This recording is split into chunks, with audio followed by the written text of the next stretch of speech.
going on, everybody? Sean Daniel with Guitar Control here, and we all know that you are a total guitar poser if you can't solo. Starting to solo is a very difficult thing to do, especially if you don't have kind of the right techniques under your belt to kind of start making your own solos. So that's what we're working on today. We're going to teach you how to make your own guitar solos through 3 techniques: chords, arpeggios, and scales. Combine them all in a really cool lesson, which the tab is going to be available for you below, which you're going to want to click that and check it out because it's a really handy way to kind of follow along, right? So basically, guitar solos are kind of the cornerstone, the foundation of any, really cool guitar player's bag of tricks. And it all kind of is grounded in music theory, right? So we're going to do something in the key of A minor. Now you probably know an A minor chord already, but we're going to go through a couple different voicings of this chord. Here, here, here, and here. We're going to combine that with an A minor arpeggio, and then tie it all in to the A minor pentatonic scale. So this is going to be a marriage of these 3 concepts: chords, different chord voicings, arpeggios, and scales, all right? So let's actually start off with the chord voicings, all right? Now, this is kind of the main A minor chord voicing that most people will use that you probably already know. Open A string, 2D, 2G, 1B with your pointer finger, and then open E, right? So it's the bottom 5 strings. Now, this is just a combination of an A, a C, and an E note. This isn't the A minor chord, it's a A minor chord, and there are many of them. Any way you can combine those 3 notes, A, C, and E, is going to give you A minor.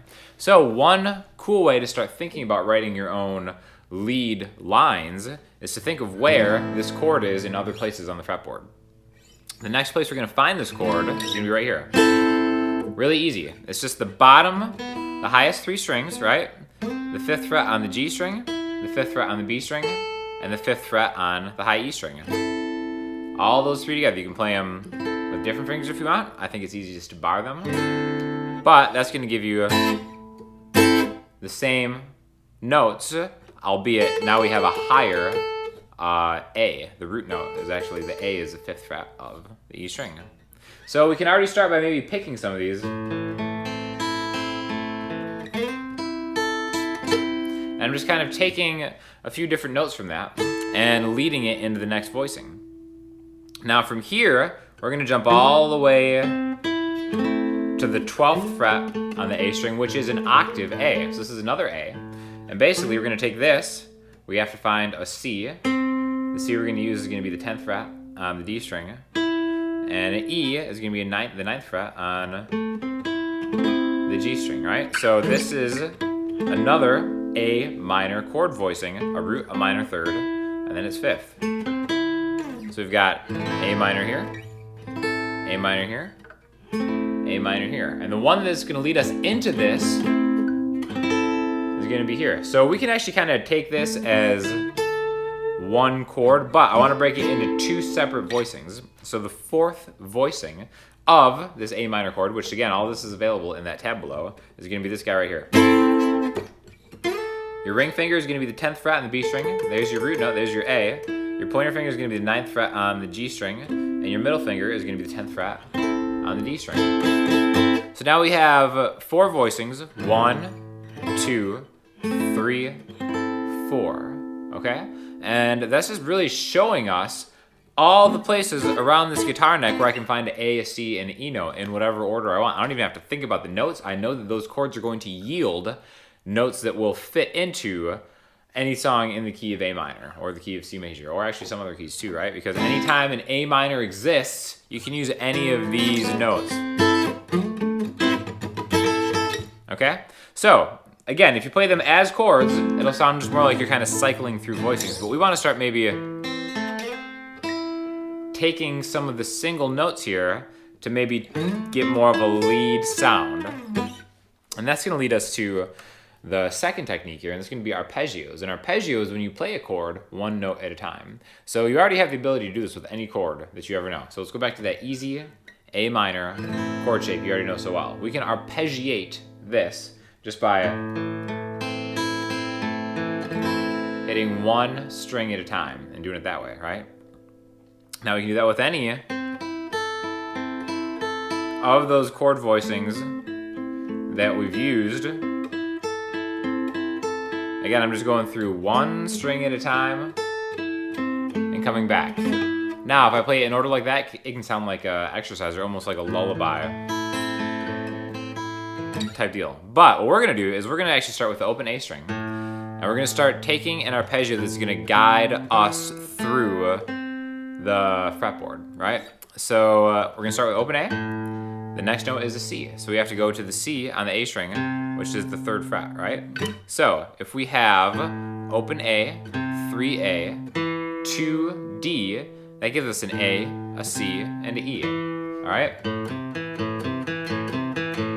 That's an A minor arpeggio, just because we started on the A. Now, if we take this one step further and go to the octave A, that's gonna give us the 2nd fret on the G string, which really, we can kind of see this hidden inside of that A minor chord shape, right?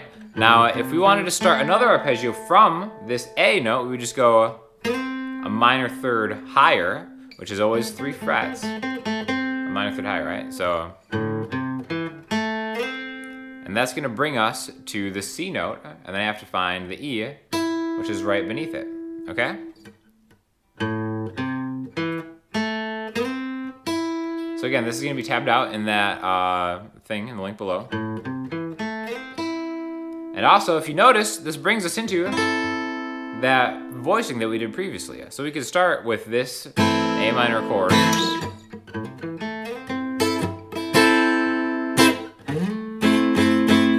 Into chord voicing. So that was all that was just A minor, just around the neck and different things. And it's already starting to take on characteristics of a solo or a lead part. But there's still one technique that is really essential for soloing, and that's scales. We haven't talked about scales yet. So we're going to start to venture outside of the chord tones of A minor, the A minor chord, which is just A, C, and E. Everything we've played so far are just different combinations of the A note, the C note, and the E note. And we're going to incorporate 2 more notes from the A minor pentatonic scale, all right? So if you know this shape, 5, 8, 5, 7, 5, 7, 5, 7, 5, 8, 5, 8. We're going to take some of these notes from here, right?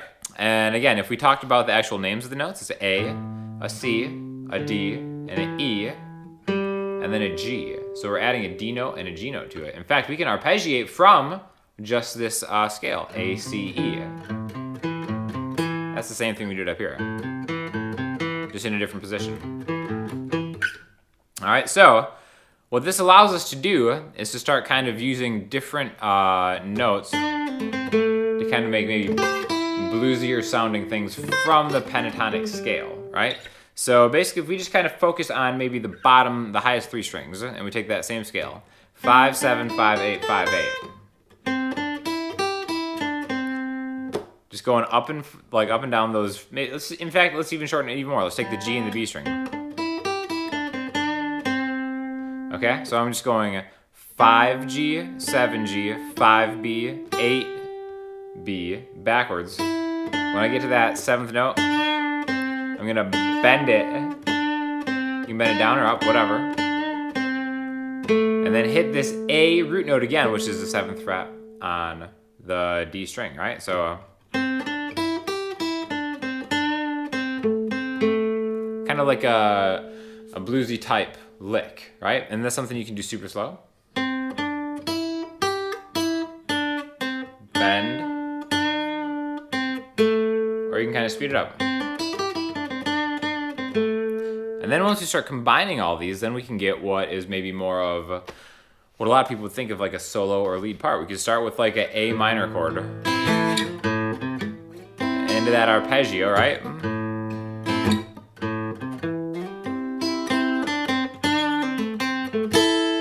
Okay? So that I started with the A minor chord to establish the dominance of the A minor and as the tonal center of everything that's going on right here. Then I'm going to start with that arpeggio. I'm just going to take open A, 3A, 2D, 2G, slide that into that chord voicing, that A minor chord voicing, which is also doubling as the left side of that A minor pentatonic shape that we just did. So now that I've made it into pentatonic land, I can start doing that. Okay, so we'll just do maybe like a lick from like that G string. Kind of bluesy. Bend, back, 5, 7, D to 5, G to A.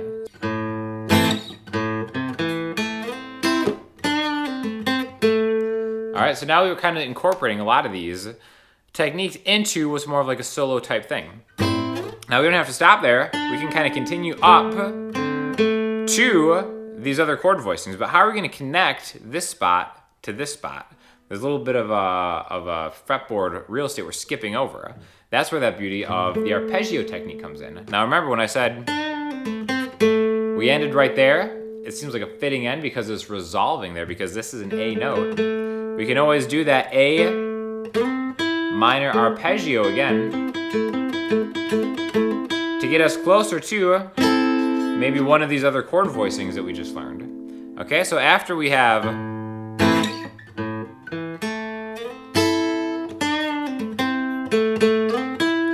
I just took it from here, slide into the arpeggio. Doesn't matter what fingers you use, just, okay, this is the A. I know I'm in A minor, I can go up a minor third, that's always gonna be 3 frets. And then I'm gonna finish the arpeggio on the 9th fret of the G string. And that brings us into that chord voicing that we learned before, right? So.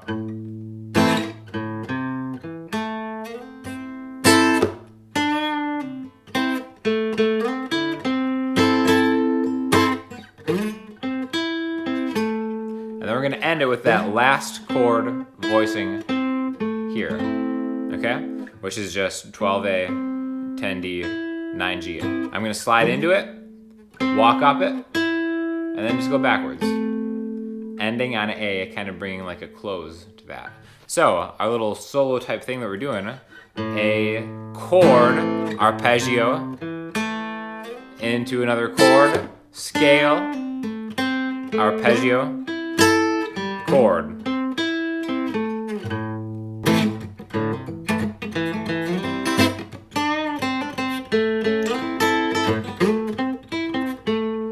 So that was what I would consider just kind of like a solo using those 3 techniques, almost kind of just really literally. Now I think in more of a practical real world situation, after you practice these for a while, you'll get a little bit smoother at transitioning. And eventually the line between what's an arpeggio and what's a scale and what's a chord becomes blurred and you're really just playing the instrument. But I think these techniques are the best way to kind of understand how to really get a good solid intro into lead playing.